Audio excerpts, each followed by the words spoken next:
So, tournaments will begin at 3. Actually, this is what we're doing today. Middle school, listen very carefully.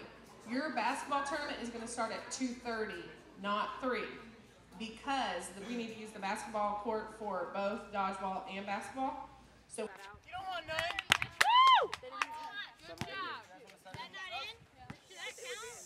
Did they take it back? 7-3. You don't take it back if it doesn't hit rim. But they didn't take it back. Oh my gosh. It feels terrible. They're either ready to go off. Tomorrow's going to be really bad. It's supposed to be the worst. Is it? It's supposed to be the 104?